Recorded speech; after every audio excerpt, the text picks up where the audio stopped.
Every deal lives and dies by one thing: underwriting. It's the difference between buying an asset that sets you free and buying an asset that becomes a ball and chain. Today I'm going to break down exactly what underwriting is, why it matters, and how you can start underwriting deals like a professional investor, even if you're brand new to finance.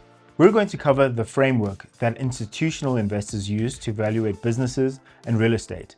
By the end of this video, you'll know how to separate the winners from the losers, and you'll see exactly how I underwrite deals in my solo family office.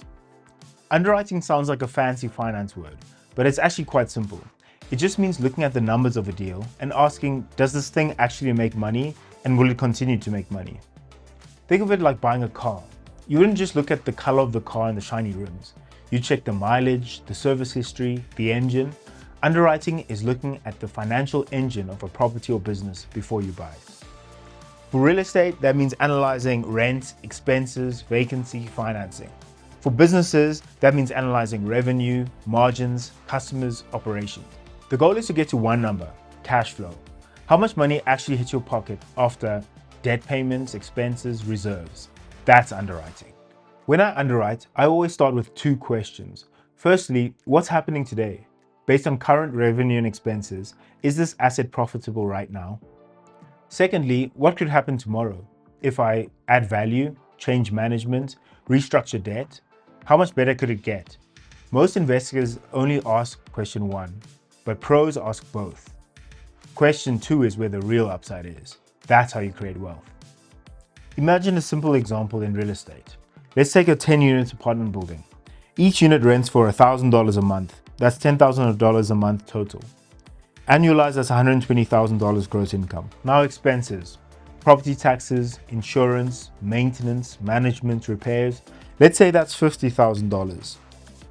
That leaves $70,000 of net operating income, NOI. Now the price of the building is $1 million. On an unlevered basis, you're getting a 7% return.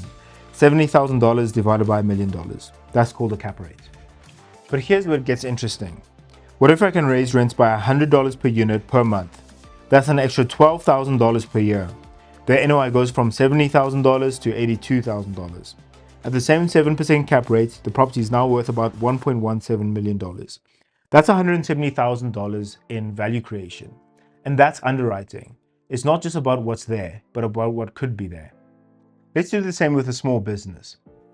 Say you're looking at a company that does $2 million in revenue. The expenses are $1.6 million. That leaves $400,000 in profit, EBITDA, earnings before interest, tax, depreciation, and amortization. If businesses like this sell for 4x EBITDA, the company is worth about $1.6 million. But when you dig in, you notice the owner is paying themselves $150,000 in salary for work you could easily hire someone to do for $100,000. That means there's an extra $50,000 in profit available. Suddenly, EBITDA is $450,000. At a 4x multiple, the business is worth $1.8 million. That's an instant $200,000 of value unlocked just from underwriting. And that's why the pros always underwrite. There are three principles I follow every time I underwrite a deal: be conservative, focus on cash flows, and stress test the deal. Be conservative. Assume expenses will be higher than advertised and income will be lower. That way, if the deal still works, you know you're safe. Focus on cash flow. Appreciation is great, but cash flow pays the bills. I never buy an asset hoping that the market will go up. I buy it because the asset pays me now. Stress test the deal. Ask, what happens if rents go down 10%?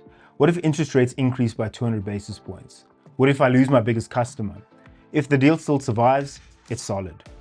This is the heart of the solo family office model. Underwriting is what separates the amateurs from the professionals. Most people look at a deal emotionally. I like this location, or this seems like a great business. But the professional investors look at deals numerically.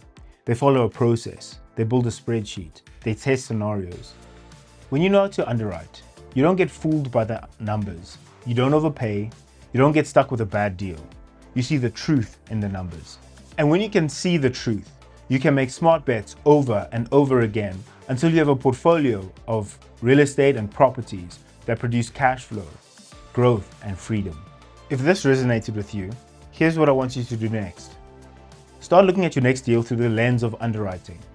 build a simple back of the envelope model, plug in income, expenses, debt service, and see what cash flow looks like. And if you want help building your own solo family office, if you want me by your side underwriting deals with you and making sure you actually get a deal under contract, there's a link in the description. Book a call with me and we'll see if it makes sense to work together. Remember, you don't get rich from active income.